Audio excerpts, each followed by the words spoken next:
between that and performances, I was young. I didn't need so much money. Right. And I was like, yo, this is what I want to do. And that started it. And I just started trying to figure out how things worked. Anybody that needed some help, any nonprofit or theater or art center, anything I could find that would help me understand the business of things, I just was like, I'm down, I'm willing.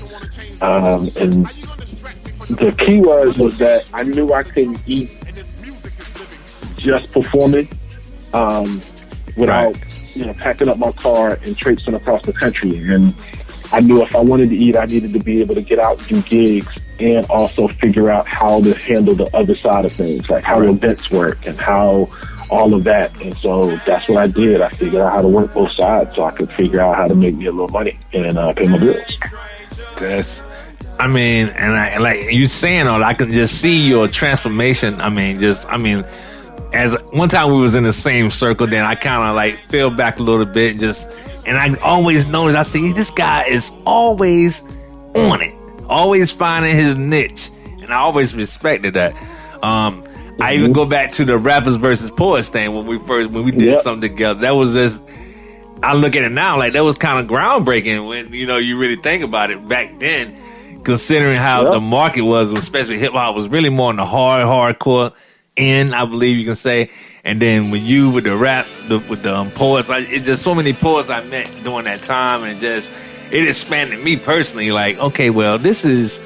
It's a lot deeper than what I ever thought, especially lyrically, as I'm getting into, And you basically was the branch, you know what I'm saying? Definitely was the branch to pull those two together, and so many talented artists that came out of that moment right there. And it's basically with you. I give you all the credit because it was people that I had no idea they was, or where it could go, you know what I'm saying? Where it can go, you always got guys pigeonholing themselves into one little thing, and then once you see these guys and these guys come together, and then you see like everybody's kind of on the same tip.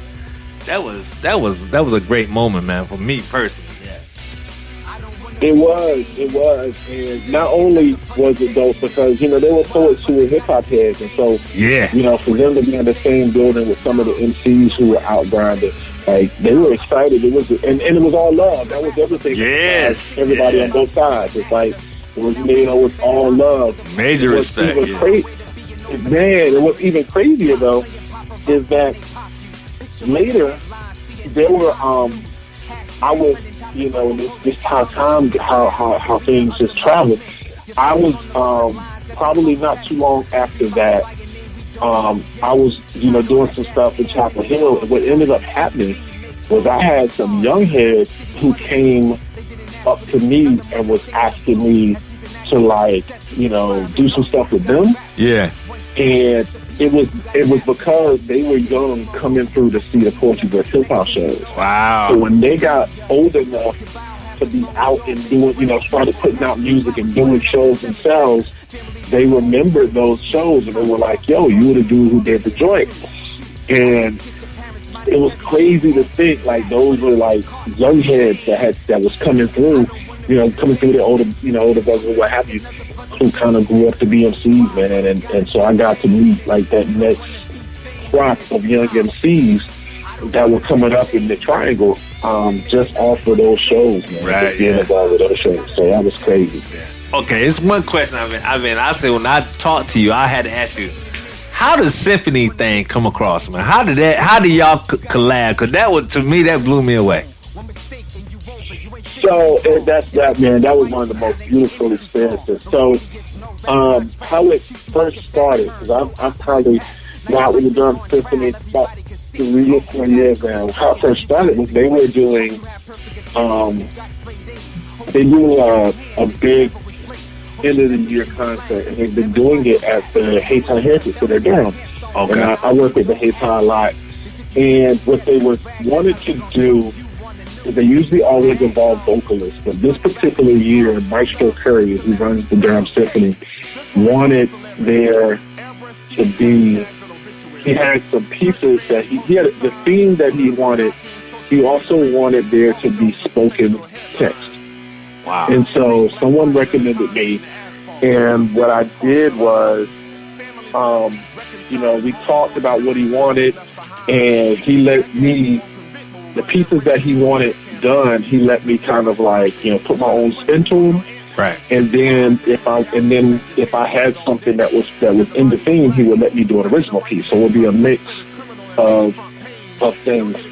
And we did that first year, and it was beautiful. It was just a beautiful thing to be a part of that program. And so we've got the chance to do it each theme. Like we did one, we did one that was based on Porgy and Bess. We did one that was about Malcolm X, and each year they have, he has this vision for what it is, and he trusts me to come up, and usually what it was, that first year he had an idea what he wanted, but since then he'll just tell me the theme and he'll let me pick what pieces, that's dope. That's dope. Something historic or something traditional, and then, I can weave in original. I've had a chance to reimagine, like when we did Porgy and Bess, I created pieces out of the actual script from the play. That's like dope. So he gives me some freedom to work with the theme. So, I enjoy it. It's fun. He's one of the, he's the first around here and one of the only African American conductors to lead a symphony. And so, it's always an honor to work with him. That's real dope. All right, we're gonna switch gears for a second. Me personally, I always bring people. I don't do a lot of interviews on the podcast, but when I do, it's because of situations that I have an opinion, but I respect the fact that certain people have opinions that's, I'm not gonna say more important, but I will say I value a lot more than maybe the other person. You are one of those people. I know you are activists in our community, and I like I said, I value your opinion. So if you don't mind, just can you give me your opinion of the times? I'm just gonna just leave it kind of broad, and I want you, as a poet, I know you're an artist.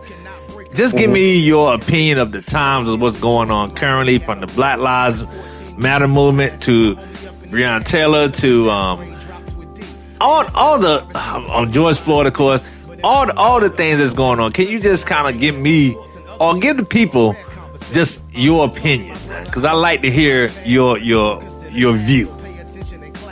Yeah, man. I think we're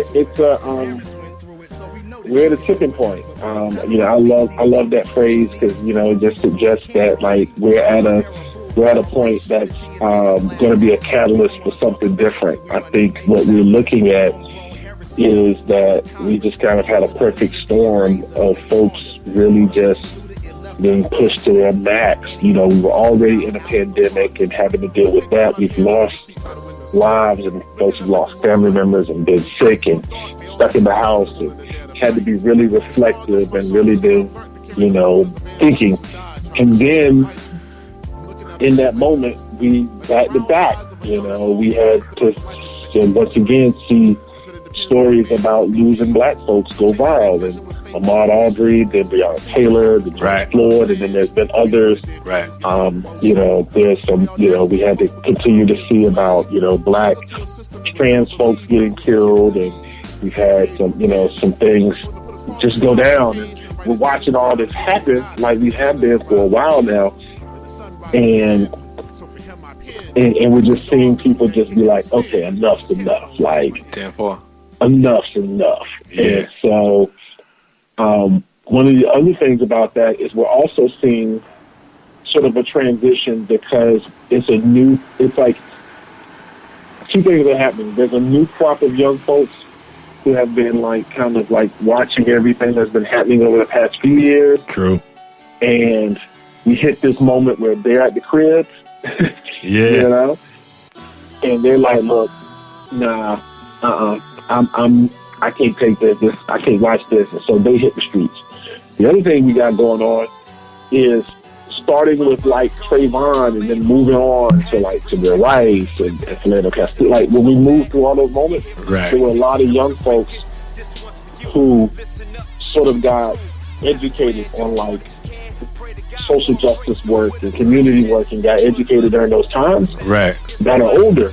Yeah. You know, like they're like, you know what I'm saying, they're a little bit older and have learned and know how to maneuver. And so a bunch of them have settled wherever they've settled across the country in communities and doing different work.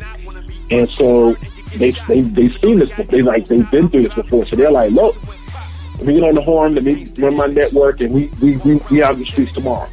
And so we're seeing that happen right now. And they're also, in this moment, more connected to each other in a lot of different ways, just through technology and what have you, than we were when they were that age. Right. And, you know, you had to make some phone calls and hand out the flyers and go around and like, let people know when something was popping off. Ain't nobody showing up. You can't just post a tweet or, you know, jump on social media or post IG video like they can.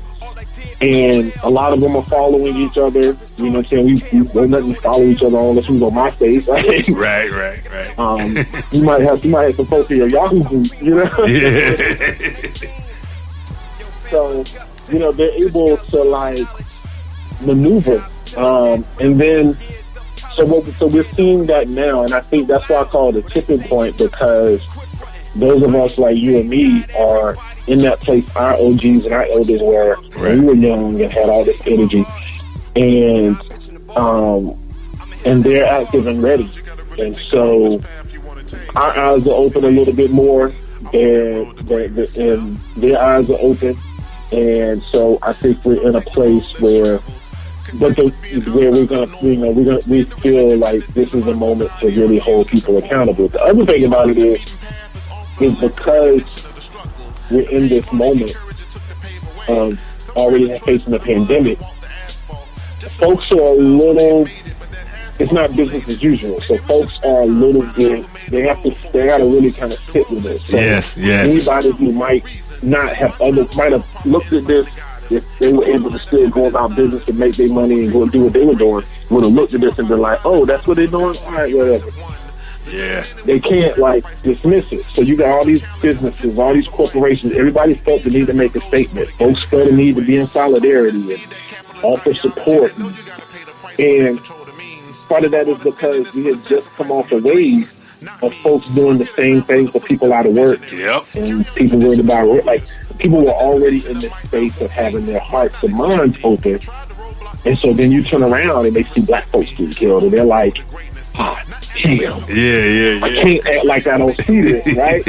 Yeah. Like, I can't. Like, some people are trying, and some people are definitely trying. But, like, most folks who are either in the middle or already, like, liberal or progressive or, like, already, like, sort of get it, they're like, I can't, like, ignore this. Like, I can't act like I don't see this. Exactly.